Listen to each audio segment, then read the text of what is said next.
అనంతపురం జిల్లా కూడేరు మండలం జెల్లేపల్లి సమీపంలో పీఏబీఆర్ కుడి కాలువకు గండిపడింది. నీరు పంట పొలాల్లోకి పోవడంతో పొలాలు నీట మునిగాయి. కాలువ గట్టు బలహీనంగా ఉన్నప్పటికీ నీటిపారుదల శాఖ అధికారులు పట్టించుకోకపోవడం వల్లే ఈ కాలువకు గండిపడిందని రైతులు ఆరోపిస్తున్నారు.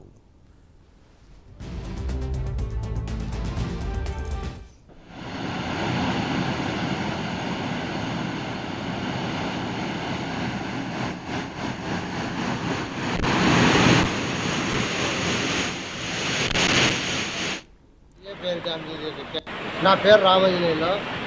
ఈ పిఏ పేరు డ్యామ్ కెనాల్ తెగిపోవడం వల్ల నా కండిషన్ అంతా నాశనమయ్యి నాకు దాదాపు అంటే ఒక 5 లక్షల దాకా పంట నష్టం పరిహారం జరిగింది. భూమి 3 ఎకరాల భూమి పనికి రాదు, 2 ఎకరాల బొప్పాయి తోట పోయింది. జెల్లేపల్లి కొడేరు మండలము, అనంతపురం జిల్లా. నా పేరు రామాంజనేయులు. ఈ పిఏ పేరు డ్యామ్ కెనాల్ తెగిపోవడం వల్ల నా కండిషన్ అంతా నాశనమయ్యి నాకు దాదాపు అంటే ఒక 5 లక్షల దాకా పంట నష్టం పరిహారం జరిగింది. భూమి 3 ఎకరాల భూమి పనికి రాదు,